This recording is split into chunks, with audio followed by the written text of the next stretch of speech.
Voici bientôt 7 ans que Charlemagne est parti pour l'Espagne. Depuis 7 ans, il combat les infidèles, et tous leurs châteaux, toutes leurs cités, tour à tour sont tombés sous ses coups.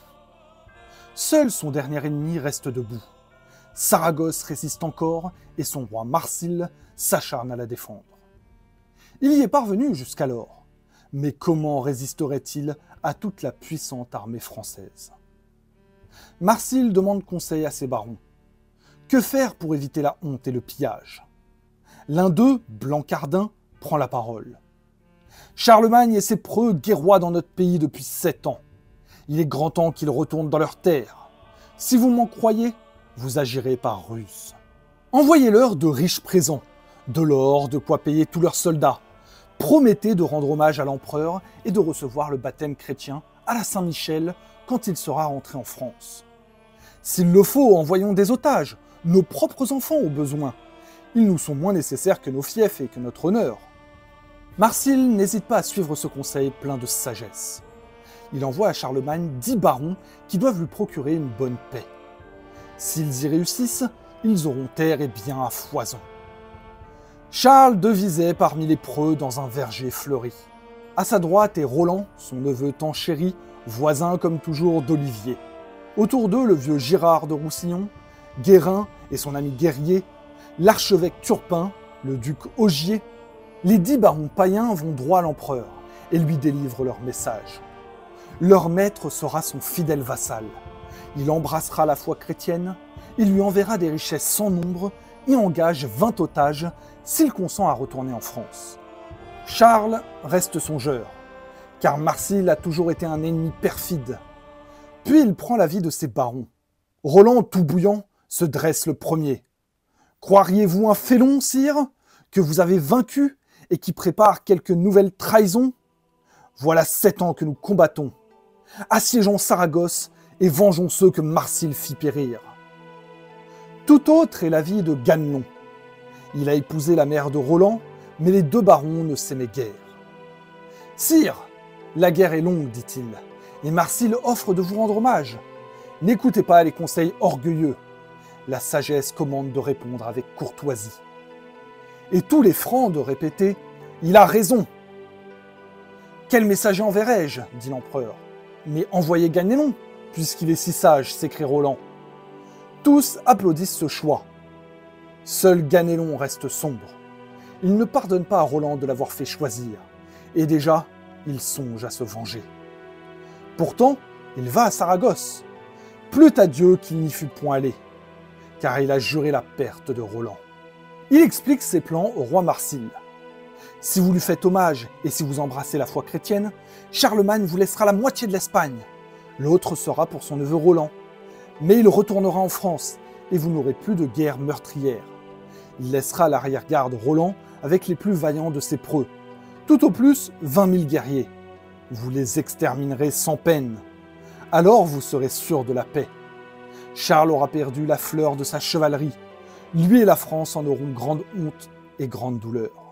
Jurez, lui dit Marsile, que Roland et les 12 pairs seront à l'arrière-garde. Ganelon a juré sur les saintes reliques. Le Sarrasin jure à son tour sur Mahomet et Apollon. Le traître reçoit les riches dons des païens, puis il retourne vers l'empereur. Il lui apporte tous les gages demandés. L'Espagne payera tribut, on peut retourner en France. Charlemagne, tout joyeux, prépare son retour. Il faut à son armée de preux guerriers à l'arrière-garde, de preux aussi à l'avant. Ganelon le conseille perfide. À l'arrière, qui mieux que Roland tiendra en respect la gente infidèle? Ogier le Danois pourrait être à l'avant. Sombre pressentiment. L'empereur croit deviner un malheur qui le guette. Mais Roland a accepté la tâche périlleuse. Il ne s'en dédiera pas. Au moins, dit Charles, que la moitié de mon armée soit avec vous. Jamais, répond Roland. Je garderai, s'il vous plaît, 20 000 guerriers vaillants. Moi vivant, ne craignez rien, et rentrez avec votre armée en douce France. Les 12 pairs et d'autres barons, très preux, restent avec Roland. Olivier, Guérin et Guerrier, l'archevêque Turpin, rien à craindre avec de tels soldats. Charlemagne, pensif, chevauche vers la France, à la tête de son armée. Par-delà les monts, il laisse Roland, son neveu tant chéri. Ganelon conseilla de mettre Roland à l'arrière-garde. Or, en songe, il a vu Ganelon lui briser sa lance entre les mains. Charlemagne va songeant tristement, et les Français partagent ses alarmes. Dieu veuille que Ganelon n'ait pas trahi. Cependant, à Saragosse, Marsile a réuni ses guerriers. Ils sont bien 400 000 qui jurent par Mahomet d'abattre les chrétiens et de tuer Roland avec tous ses preux. C'est vers Roncevaux qu'ils vont à belle allure, vers Roncevaux où sont les chevaliers français.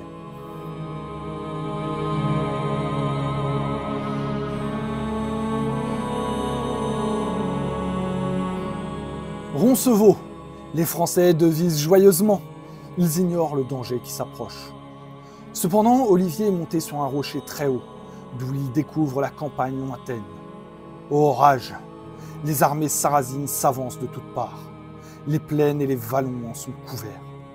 Vers Roncevaux, ils chevauchent tous à fière allure. Le soleil fait briller leurs aumes et leurs lances. Ses yeux ne peuvent les compter. Il court avertir les siens. « Trahison! Trahison! Voici les païens qui s'avancent. Ils sont plus de 100 000 pour nous livrer bataille. Ami Roland, sonnez de votre corps. L'empereur n'est pas loin. Il ramènera l'armée. » « Je serais bien fou, dit Roland, dès la première alerte de faire rebrousser chemin à l'armée tout entière.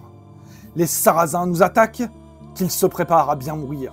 Nous saurons bien les réduire à nous seuls, et aucun d'eux ne survivra pour compter ses prouesses. Nous acquérons ainsi une grande renommée. Ami Roland, j'ai vu les Sarrasins d'Espagne. Leur armée couvre la plaine et les montagnes. Voulez-vous tous nous faire mourir? Qui vous blâmerait d'avoir appelé à l'aide? Sonnez de l'olifant. Charles vous entendra. Roland ne veut pas appeler l'empereur pour des païens, car il craint la honte bien plus que la mort. Cependant, les Sarrasins approchent. Déjà, on les distingue toujours plus nombreux. « Olivier, tu disais vrai, s'écrie Roland. Pour l'or du roi Marsile, Ganelon nous a trahis. Or donc, vendons chèrement notre vie. » Les Français se serrent autour de lui, et Turpin, du haut d'un rocher, prêche et les confesse tous. Il les absout et les bénit. Maintenant, ils peuvent mourir dans les combats, leur âme ira droit. Leur âme ira droit en paradis. Roland est monté sur son cheval, vélentif, il brandit Durandal, sa bonne épée. « Seigneur baron, c'est pour leur mort que les païens seront venus nous attaquer. Soyons preux et vaillants, ils nous feront un plus riche butin que jamais ne fut fait en France. » Mais voici les Sarrasins, farouches et braves eux aussi, et guidés par le neveu de Marsile. « Ah, Félon !» s'écrie-t-il. « Bien folle est votre empereur qui vous a laissé en arrière. France y perdra son honneur, et Charles tous ses preux. » Mais Roland, pâlissant de colère, s'élance l'épée en main. D'un coup, il abat son adversaire. « Voyez, le premier coup est à nous. Hardi chevalier, c'est le signe de notre bon droit. La victoire nous appartient. » Hélas, les armées sarrasines sont nombreuses et fraîches. La première a grande peine et pourtant repoussée. Mais derrière, elle en est une autre, puis une troisième. Marsile en personne vient diriger leurs coups. Les Français font 1000 prouesses. Les ennemis les plus valeureux tombent devant eux. Ils sont à 1 contre 20 et ne reculent pas d'un pouce. Mais à grande douleur, ils achètent cette gloire. Chacun voit près de lui tomber son frère, son ami. Jamais ils ne reverront la France, ni leur village, ni les femmes et les enfants qui pleurent au loin sur eux. Et ils ne reverront plus l'empereur qui là-bas les attend. Alors on vit en France une chose surprenante, et telle qu'on n'en avait jamais vue. Un ouragan dévasta le pays. La tempête fit rage et la terre même trembla. De Saint-Michel, du péril de la mer jusqu'à Sens, de Besançon jusqu'à Ouessant, la foudre tomba sur les maisons qu'elle mit en poudre. Les ténèbres envahirent le ciel, où les éclairs seuls illuminaient soudain le sol ravagé. On s'effraya de si terribles présages. On crut à la fin du monde. Nul ne savait la vérité. C'était le grand deuil pour la mort de Roland.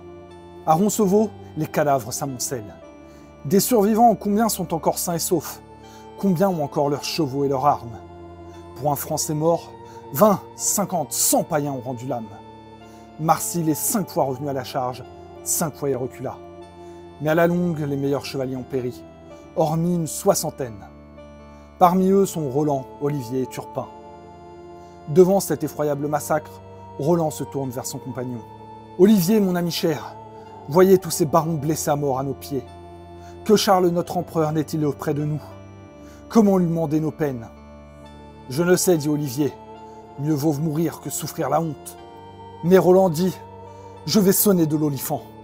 L'empereur entendra, il viendra nous secourir. Ce serait lâcheté que de sonner du corps. Quand je l'ai dit, vous ne m'avez point entendu. N'attendez point que je vous approuve. Je sonnerai du corps, et Charles accourra vers nous. Si tant de Francs sont morts, à vous en est la faute, dit Olivier. Vous avez fait une grande folie. Maintenant le temps est passé. Il nous faudra tous mourir, et la France en sera honnie. Turpin entend les preux se quereller. Il accourt aussitôt et va les accorder. Certes, il est trop tard, dit-il. Nous mourrons en tout cas. Pourtant, je vous conseille de sonner maintenant. Si le roi vient, il nous vengera, et la France douce ne perdra point l'honneur. Nos amis nous porteront en terre sacrée. C'est Roland, sonnez de l'olifant. Donc Roland porte son corps à la bouche. De tout son souffle, il sonne, désespérément. L'écho des monts répète à l'infini son appel. Il parvient jusqu'à Charles. C'est au prix d'une grande douleur que Roland sonne. Le sang lui sort de la bouche. Son cerveau bat contre sa tempe. Les Français, dans les vallées lointaines, entendent le son du corps avec toute sa détresse. Charles s'arrête derechef. C'est le corps de Roland. Il ne sonna jamais, sinon dans les combats.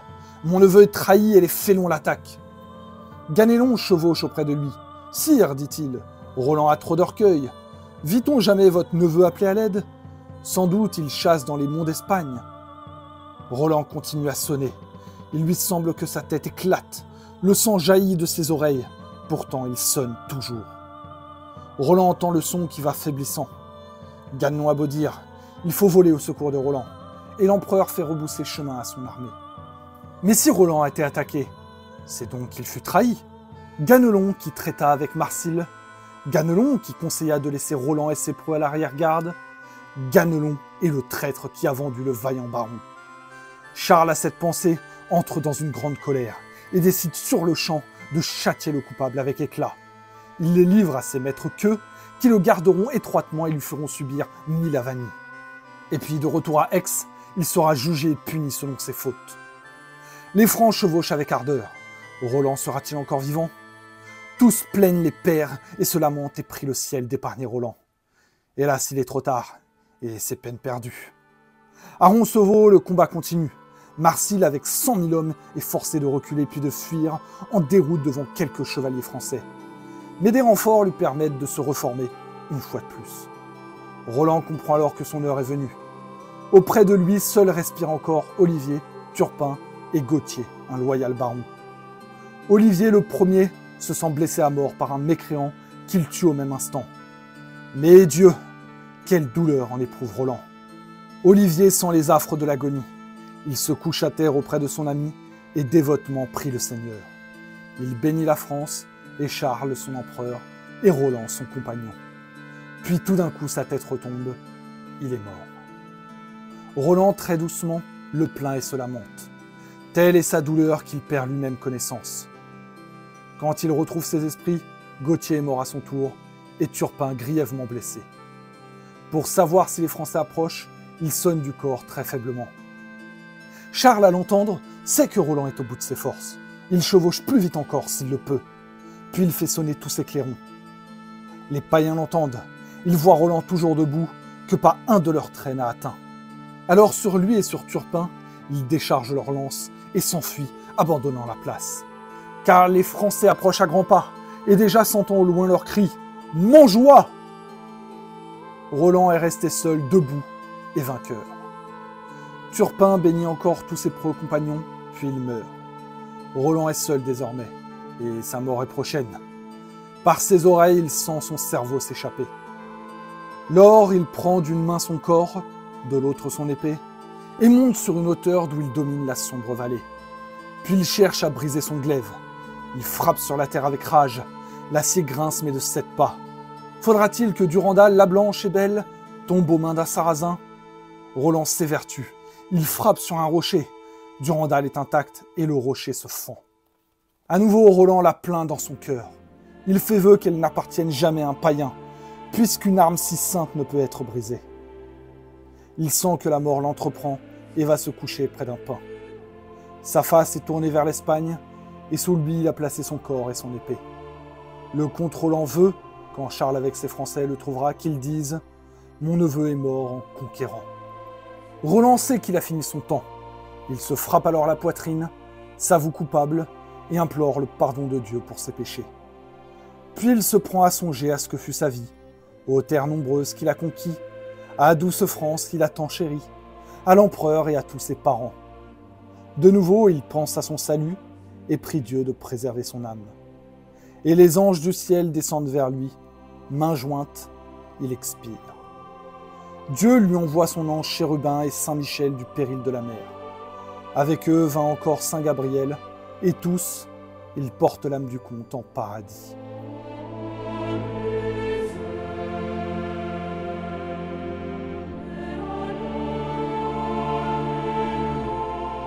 Le roi et son armée sont accourus en grande hâte.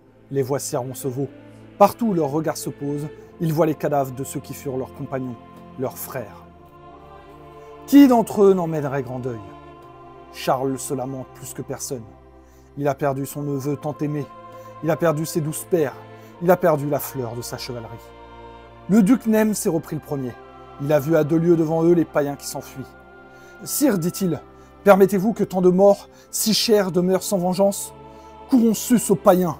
Quand ils seront taillés en pièces, alors nous pourrons rendre à nos amis les honneurs qu'on doit aux morts. » Ce conseil est entendu. Et la chevauchée reprend avec acharnement, car le soleil va disparaître à l'horizon. Mais pour son serviteur, Dieu fait un grand miracle. Il arrête la marche du soleil. Les Francs atteignent leur ennemi, les frappent, les massacrent et se vengent 100 fois de leur perte. Soudain, devant les mécréants qui fuient, apparaît un fleuve puissant. C'est l'Èbre que dans leur course impétueuse ils n'ont pas aperçu. Tous sont entraînés par leur élan, et le courant rapide les engloutit en saison profonde. De cette affaire, aucun païen ne réchappa. Tués ou noyés, ils ont péri jusqu'au dernier. Alors le soleil se coucha. Aux premières lueurs du jour, l'empereur retourne à Roncevaux. En atteignant le funeste vallon, Charles met pied à terre.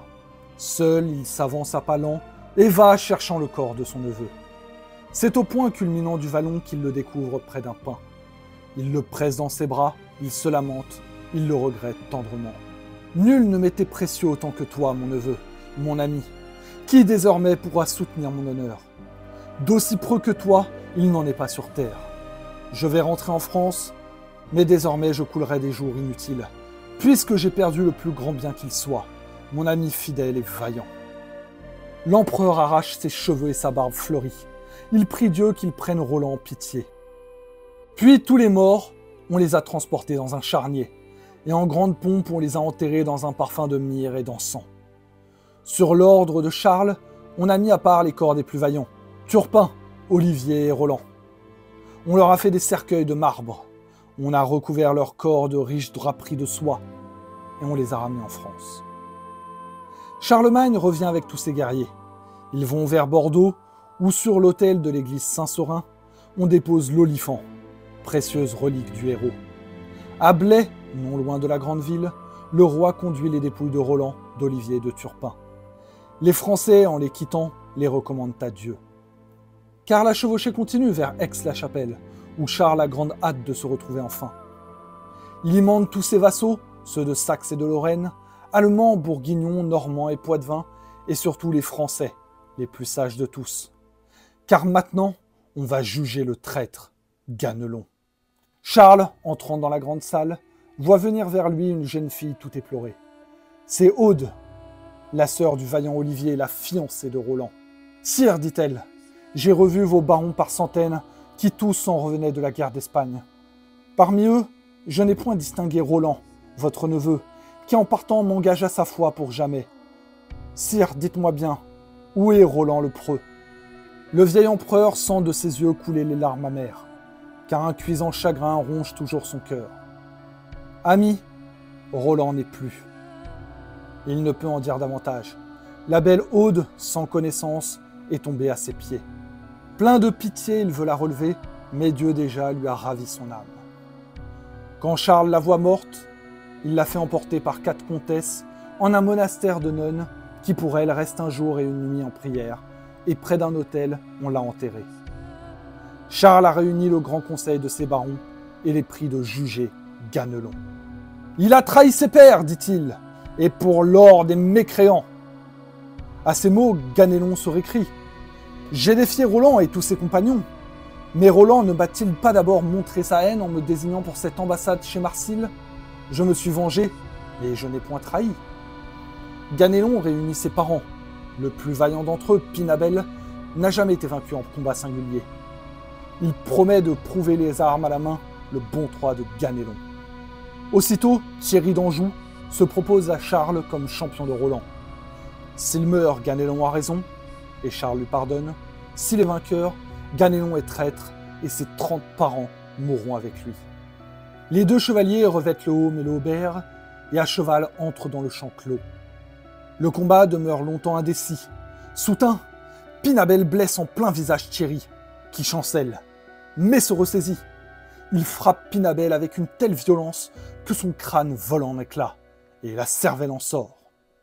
D'un coup de son épée, il l'a abattu, mort. Dieu a rendu clairement son arrêt. Pour Ganelon, nul supplice ne sera trop affreux. À chacun de ses 4 membres, on attache un cheval fougueux.